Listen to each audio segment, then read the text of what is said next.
single day, like I've always done and always will. Passing these bills on the floor, making yet another stand. Welcome to this week's edition of New York Now. I'm Elise Klein. The legislative session has officially come to a close as of last Friday around 7:30 p.m. State lawmakers this session passed over 700 bills, some of which were hot-button issues that came to fruition in the final days. Throughout the legislative session, one of the biggest issues discussed among lawmakers was the process of redrawing congressional maps. In the last 2 to 3 days of the legislative session year, state lawmakers passed the constitutional amendment that altered the redistricting process. State lawmakers also passed a bill that would put a moratorium on permits for new data centers, and if signed into law, the policy would be the first in the nation. We sat down with Samuel King of WXXI and Keshia Clukey of Newsday to discuss these policies, end of session topics, and more. Here's that conversation. Thank you so much for joining us, Sam and Keshia. Thanks for having us. Good to be here. So obviously there was so much that happened this legislative session. It's officially come to a close. There were a lot of bills that passed, some that didn't.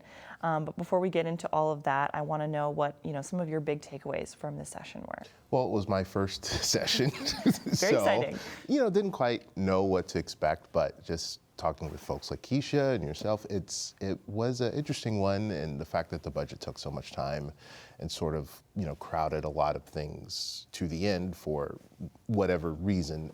So I think that was the big takeaway, and it just seemed like at the end people seemed a little frazzled and tired and everything. So. Yeah, I agree. I think that, so the governor has used this sort of budgeting tactic of delaying until she gets what she wants, and as a result, the lawmakers don't get paid until the budget's passed. They also, a lot of their resources in bill making are tied up in the budget negotiations, so they're not able to get as much done.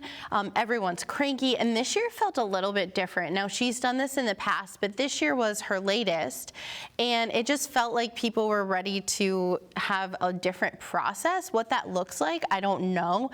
Assembly Speaker Hasty said that we'll maybe talk about that next session. Now, I think once they let them cool down and go home, I don't think it's going to be any movement next year. I think it would have to be like a strike while the iron's hot deal, but we'll see what happens with that. They could make some changes that maybe allow them to get paid while the budget's being negotiated. They also could challenge the governor's powers, which were essentially given to her through a court case years ago. So we'll have to see what happens moving forward. But I think salty was the key. Everyone was pretty frustrated by the end. There wasn't an April break, and then they all had to get back to their offices for primary. Yes. And speaking of elections, they were talking a lot about redistricting congressional maps this session. So they did pass a constitutional amendment. This session, they'll still have to pass it in the next session, and then it'll go to voters, as you know. But what were your, big takeaways, or what did you make of them passing that this year? I thought it was interesting that they actively said, okay, other states are gerrymandering, so are we, because I think usually there's a trying to play in the rules, or at least pretending to be within the rules, but they actively said, no, if other states are going to do this to try to gain control of Congress, then New York's going to jump in as well.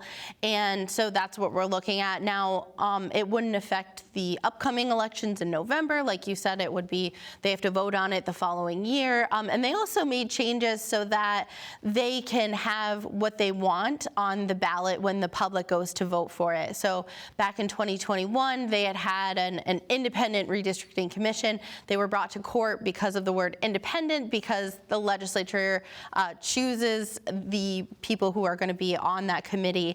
And so that was taken off of the amendment. This time they're leaving nothing to chance. They're allowed to write whatever they want on the ballot, and they're kind of hoping that voters will go along with this. I guess we'll see what happens. And they say a lot of this is in response to what's going on in other states, but the Republicans, of course, say, no, you guys started this, with your redistricting and gerrymandering, going back, almost a couple decades. So the Republicans are really trying to push back on this, and we're probably getting a preview of what arguments they'll make if this does indeed pass next year's session, like we expect when it comes to voters, in terms of saying this isn't fair, and this is New York. What happens in other states really doesn't matter. Right. What do you think the public's pulse will be on this issue. You know, it's been happening in other states, and now in New York, things are going to shift. And granted, this isn't really going to impact voters for quite some time, since it does have to pass next session and then go to their ballot. So it might be a little bit wild. But I'm just curious, in your reporting, what members of the public have said. I think that it'll be interesting to see what happens after the November elections. I think there's a lot of unrest with voters right now because of the affordability issue. And I think that both Republicans in the federal government and also Democrats who run New York State, I mean, we are a 2-to-1 Democratic registration state. So most of the voters are Democratic, but there is, the budget's creeping up. There's a lot of spending. There's high gas prices, high energy prices. And so people are fed up when they go, to the grocery store even, and there's not much.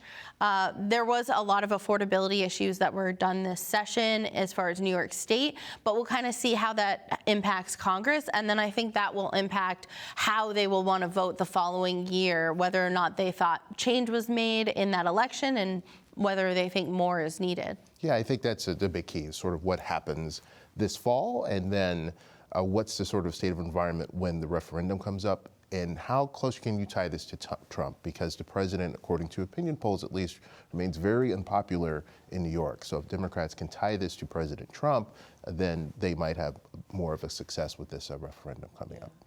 And elections were not the only big topic this year. Data centers also came up quite a lot. And in the final days, they passed a bill to basically put a moratorium on new data center permits. What did you kind of make of this coming up this year with the development of more of these centers kind of popping up? Yeah, we've seen the development of these centers, and we've also seen sort of the reaction, the backlash to these data centers coming up. And really this sort of momentum, it seemed, just a couple months ago, maybe weeks ago, that, this sort of momentum kind of sprung up. We had a number of rallies at the Capitol, people coming from all over the state opposing this. So there really seemed to be sort of this groundswell of support, and they got some key members like Senator Liz Krueger on the bandwagon for this, so to speak. So if what we were hearing was the legislators responding to their constituents, what their constituents were saying, that maybe we don't need to get rid of these, but we need to sort of get a handle on what's going on here. And if this bill does get signed by Kathy, it would be the first in the nation, kind of its policy. What kind of impact do you think this could have for New York? Will other states then follow? Yeah, and other states have tried, like Maine, for instance, tried, but their governor vetoed a moratorium. So interesting to see what the governor will say. We've asked her about it a few times as the press corps, and she typically doesn't try to take a position on bills until she's had a chance to review them. But she points to her State of the State address, where she said that data centers will need to pay sort of their own way when it comes to energy, so to speak. She also seemed to warm to the idea that's in this legislation, that these data centers need to provide some sort of benefits to their communities through like infrastructure projects or water infrastructure projects. So we'll see what she does with this legislation. Because she does have the right to, sort of negotiate some amendments. So maybe that will happen with this. But I will think New York being the large state that it is, if this does, get through, it probably would sort of set a precedent either way. You might see, some states follow New York. You might some states sort of go against New York. But I will say that this is an issue across the country, with our partners at NPR we've looked at, that sort of doesn't fall neatly partisanly. Pro-business groups are very supportive of it, but you have some people who are, don't like the inclusion of technology and the fact that sort of, how it impacts environment and things like that. So it will be interesting to see, if the governor does sign this, what sort of national message it sends. And I think that Samuel touched on something really important too. With both houses of the legislature being Democrat and the governor also being a Democrat, we've seen more and more the governor less likely to veto things and more of them likely to negotiate behind the scenes. Again, this is another negotiation behind closed doors, just like the budget is, so that she's not going against her fellow Democrats unless needed. She'll make changes. Maybe there'll be amendments that are passed the following year. year. And so we could see that. And she could do something on this under the guise of affordability, with large data centers coming in and raising electricity costs in the areas because they're using so much energy. I personally am from the North Country, and I know that's happened where, electricity was relatively inexpensive in certain areas, and then the data centers came in, they're using more, and it increased rates for everyone. So, and that's been a main issue for her this session, and lawmakers as well. They came in saying we're going to make the state more affordable. And obviously there were some bills too that did not make it across the finish line, such as the Packaging Reduction and Recycling Infrastructure Act. And that bill has had a long history of getting really close to passing both houses and then getting thrown out at the last minute. I'm wondering, what you think about this bill kind of not making it again this year, and what does the future look like for it? With the affordability being the top line of this year, I think this was not the year for environmentalists. Whether it was just because of affordability or rhetoric around it, that may not necessarily be the case. And I think the packaging bill fell victim to that, although we have seen it struggle to make it through in the last few years. I think this year was very apparent. They had a list of priorities. It was not on it, which I think means that it just doesn't have the votes to make it through the Assembly. Also, its main sponsor, Assemblymember Glick, this was her last year, and so this was kind of her hill to die on, and unfortunately she didn't make it up that hill with the legislation. She also was passing a number of other trying to pass a number of other bills, including the Beauty Justice Act, which would reduce harmful chemicals in things like makeup, as well as some PFAS harmful chemicals in cookware. We didn't see that go through either. So I think that between that and the packaging bill, there weren't a lot of wins for environmentalists on that front. There were some wins in the solar realm, but I think packaging, we'll really have to see. Maybe they make more changes to it next year, but it just has failed to make it through the Assembly in recent years. And it's hard to, speaking with, Assemblymember Glick, she said, look, we met with industry, we met with the environmentalists, we tried to come to a compromise on this that everyone could agree to.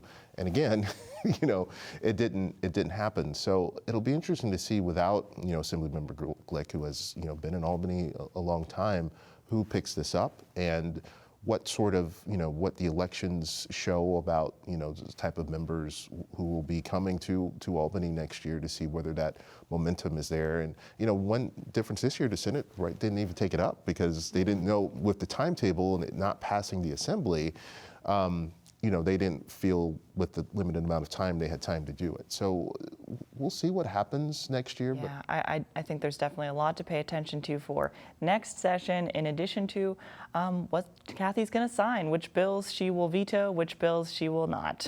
But thank you so much. Unfortunately, that's all the time we have for today. Thank you for sitting down with us. Thanks for having us. And we were speaking with WXXI's Samuel King of our Public News Network and Newsday's Keshia Clukey. Now turning to another important topic. Among some of the bills state lawmakers passed this year was a bill related to gambling to modernize the self-exclusion process, intending to make it easier for individuals who may need to exclude themselves from wagering. State lawmakers also consider bills to address restrictions for gambling ads, establish know your customer requirements for mobile sports betting licenses, and more. Our Public News Network's Dave Lombardo of WCNY's The Capitol Press Room sat down with Racing and Wagering Assembly Committee Chair Carrie Woerner to discuss these policies and the state's approach to addressing developing gambling issues. Here's that conversation. Well, Assemblymember, thank you so much for making the time. I really appreciate it. My pleasure, David. It's always good to talk with you. Glad you feel that way. So over the last, say, quarter of a century, we've really seen an explosion of gambling opportunities here in New York, whether it's racinos, casinos, sports wagering, then mobile sports wagering, then casinos in New York City, and now prediction markets and everything that they might entail. How prepared do you feel like New York has been to address problem gambling associated with all these different forms of gambling as they've come online? I'll be honest, I think we grossly underestimated what the impact would be on people who develop a compulsion for gambling. I don't think we anticipated the growth in that when we legalized the mobile sports wagering, but we're starting to see the trends, and I think it's important that we begin to really address this in a serious way. And there's a serious dialogue going on about this at the Capitol right now. In fact, earlier this year, the Assembly passed a package of bills, some of which were yours. And I'm curious, what, if any, of them stood out to you as particularly meaningful for this moment right now in addressing problem gambling? You know, I'm going to just sort of give you a broader answer to that. Hijack the show. Go for it. You know, we have been putting money into problem gambling for a while now. And one of the things that we did in concert with legalizing mobile sports wagering is we put a lot more money towards OASAS, the Office of Addiction Services, to address treatment and recovery, as well as some data gathering to understand the prevalence. Sure. And I think what is becoming clear is that from our own research that the Gaming Commission has done about the number of calls to the hotline, as well as nationwide research now that many states have legalized sports wagering and mobile sports wagering, is that there's a strong correlation between mobile sports wagering and problem gambling in specific demographics, particularly young men. Sure. And so we could continue to put money into this, but the trend line suggests that it would become like a giant hole that we would just continuously put money into because the problem doesn't go away. So I think the responsible thing to do is to, through statute and regulation, put some requirements on the companies themselves to build safeguards into the games so that we prevent, to the extent possible, compulsive play from developing. And that's what this package, the 6 bills that we passed, is the first step along that path. So yeah, in terms of these bills that have moved through the Assembly, there's legislation that would address the voluntary self-exclusion list, making that, say, electronic. There's this idea of knowing your customers and being aware of sort of the at-risk behavior that someone might demonstrate. There's also the idea of addressing the advertising restrictions on mobile sports wagering. And to me, that's an interesting one because we see sports wagering all over the place, and that's not just for the people watching sporting events because it's inundated with that coverage, but other things are being inundated with sports wagering ads as well. What should the rules of the road look like for this moving forward? So what we started with in the bill that you referenced is just saying the same rules that apply to casinos should apply to the casino that's in your pocket. Sure. Right. So mobile sports wagering should have to conform to the same advertising requirements or restrictions that casinos do. So that's, I think, just the first step. I think ultimately we want to reduce the amount of advertising that happens in the game because that's where we're seeing, particularly young people, most of their betting happens while the game is happening. That's where the action is. That's where the action is. And so for them, the advertising has become a prompt to place that next bet. And we want to try and, for people who have a risk profile, we want to slow that down.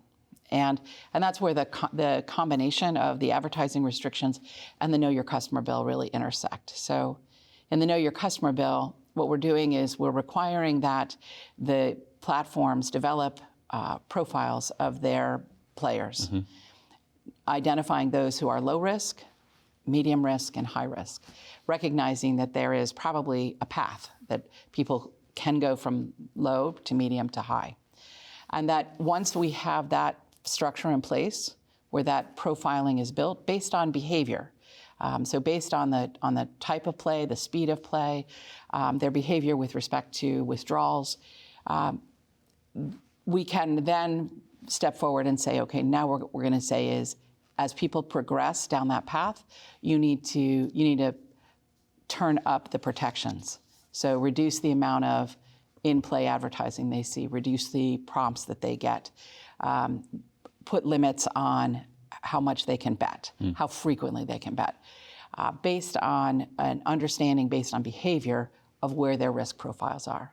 So this know your customer approach creates that framework. I think we've taken some steps with advertising to kind of make sure that they're not excessive, and that they provide that that requirement the full time. They have to list out the helpline, so that if you are seeing it, not only are we advertising the game, but we're advertising how you can get help if there's a problem. So this is just the first step, but I think these two things are connected. Well, sticking with that broader theme of trying to prevent a problem from materializing, another bill that has been considered by the Assembly has to do with a task force on what are known as prop bets. And these are the bets that are a little more fun than just who's going to win a game. This could be how many rebounds someone's going to have. It could be how long the national anthem is going to go for, although I think that one might be actually illegal under New York's rules. But what do you see when you look at prop bets as a potential problem? So I think there's two kinds of problems. One is that certain kinds of bets can be easily manipulated. So if there's a lot of, the games try to even out the money wagered on overs and on unders. And that says, for people who aren't familiar, this is basically if they say Dave Lombardo is going to have 10 rebounds, you can either say over, or you're going to say Dave's 5'8", what's he doing in the NBA? Let's take the under. Right, Sure. Exactly. Thank you for explaining. So the platforms try to even it out, right? Because they don't want to lose one way or the other. But if, say, you see the money is all going substantially on the overs, there's a possibility that the game could be manipulated so that the performance is actually under, and that would provide a payday for the person who bets on the under. And we have seen that. There have been some high-profile cases. Sure. And so I think we want to look at prop bets to say, how can we minimize the potential that the integrity of the game suffers based on the wagering that's happening? That's a big problem, and I think that's something we need to really focus on, because sports, we want people to believe that the game is not fixed, that there's an actual performance-based outcome that's going to matter. The second problem is that statistically, 94% of the time, the house wins on those prop bets. Sure. So if you have a problem gambling, if you are not using just your entertainment dollars, but you've wagered your housing payment for that month, sure, and you're hoping to get it back, betting on those prop bets is not the way to do it, because 94% of the time, the house wins. That's how they make their money. And so I think it's important for us to tie in this notion of risk profiling and the types of bets people have access to. So I think that we need to make sure that we are not encouraging people to bet more than they can afford. And these prop bets, which are funny and fun and appealing, and the parlays look like, wow, I could really make a lot of money if I hit all 5 of these Stacking things. up all those prop bets, yeah. Right. You're not going to. We should all take a statistics class. Yeah. You're not going to. Right.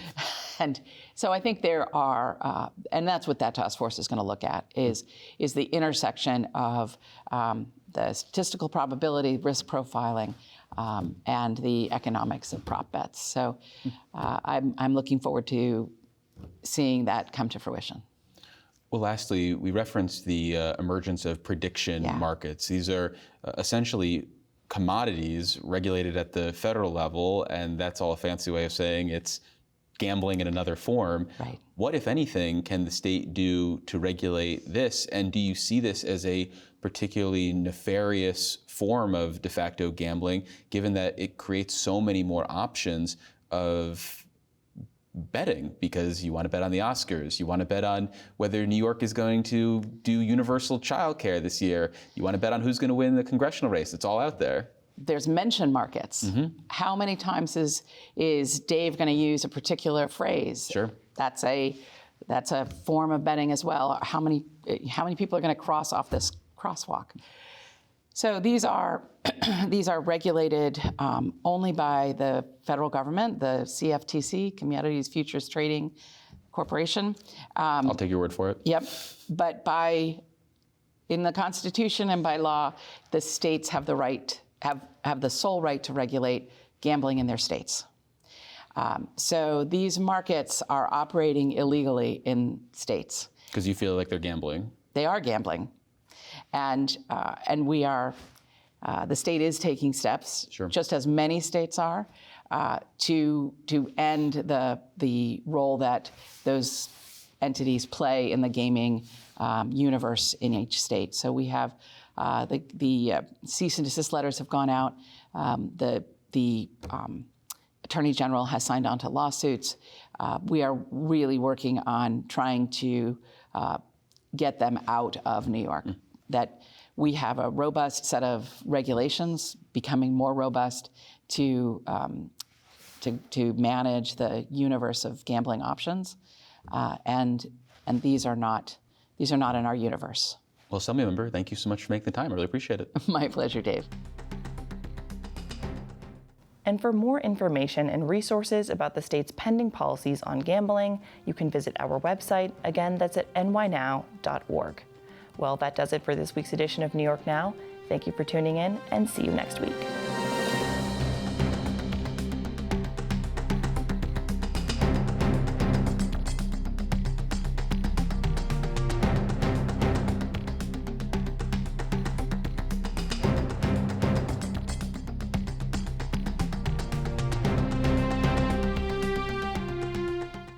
Funding for New York Now is provided by WNET,